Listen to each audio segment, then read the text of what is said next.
In this video, I'm going to show you how you can explain away a career gap. Welcome to the channel. My name is Jane Foray, career coach for frustrated professionals who are ready to take the next step up in their career. If you've just arrived here, don't forget to subscribe and please do hit that notification bell. When I first started looking for a role way back in 2017, having something like a career gap on your CV was a big no-no, and it was something that you really had to try and hide or cover up in some way.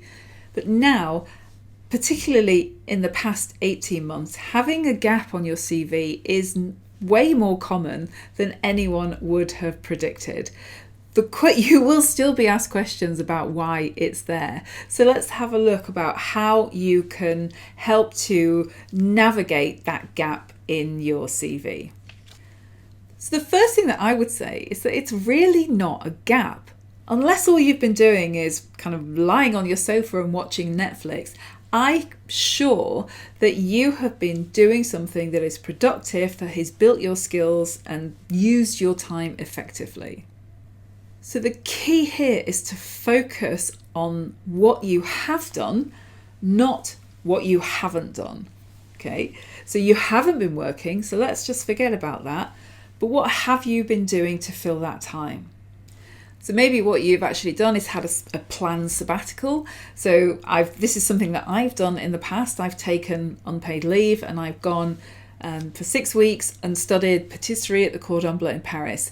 Maybe what you've done is you've taken time out, you've got your coaching qualification or your Prince 2 project manager qualification so that you can be much more employable in the future. Maybe what you've had to do is take on caring responsibilities. So certainly during COVID, everybody was working from home, people were furloughed. People had to spend a lot more time kind of looking after their kids, homeschooling their kids, looking after relatives, doing shopping for people who were self-isolating. So sometimes having caring responsibilities, particularly if you're in what we call that sandwich generation, where you've still got kids at home and elderly relatives, sometimes something has to give and sometimes that is your work, and that's okay. Maybe you have just come back from maternity or paternity leave. So maybe you consciously took time out of your career to have a baby or to take care of a new baby. Maybe you've even adopted a baby, and that process can be quite stressful. So you've taken time out of your career to actually focus on that. Maybe you were a trailing spouse. So I've worked with a number of people who have followed their partner, who were placed on international assignment. Visa restrictions meant they were unable to work, so they had to sort of forcibly take a break in their career. So maybe you're a trailing spouse. Maybe what you've done is you've bought a property, refurbished it, sold it on, made a profit, managed some sort of project like that. Maybe you've been volunteering in the community. Who knows? Whatever it is, you need to focus on what it is that you have been doing during that time where you haven't been engaged in paid work. So think about what are the skills and capabilities that those things have given you. So focus on that. So the second thing that I would advise you to do is to front up the career gap. Don't try and hide it. If you try and hide it, then the hiring manager is going to think that you have got something to hide. Instead, you focus on what you've done, and then in your application, in the cover letter, just put a couple of lines in there about why you have taken a break from paid work and what you have been doing. Focus on what you learned during that time, because those skills will only be of benefit to you and to the employer. The third point is when you get to interview stage, you need to be prepared to answer this question.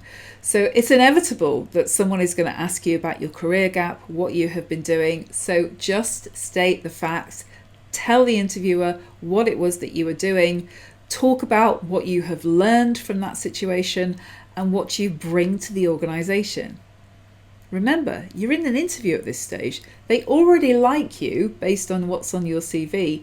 Now your interview is the chance to seal the deal. So have an answer prepared. You will be questioned about it. So the fourth and final thing is to really talk about the future, or just really focus on the future. So you can talk about how your career gap was a perfect opportunity for you to focus on, what you want to get out of your career in the long term. And also think about how the skills you've learned are going to be an asset in that organization. So the key is really to be honest and authentic and upfront about it. Don't try and hide a career gap.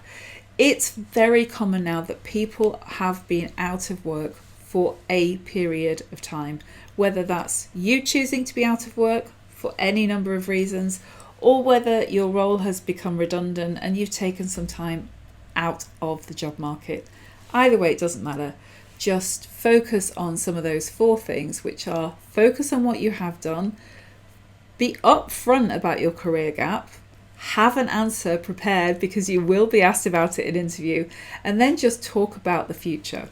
So if you found this useful, then please do click on the like button, share this with anybody who you feel would get value from this, and please subscribe to future episodes. My name is Jane Foray, career coach for frustrated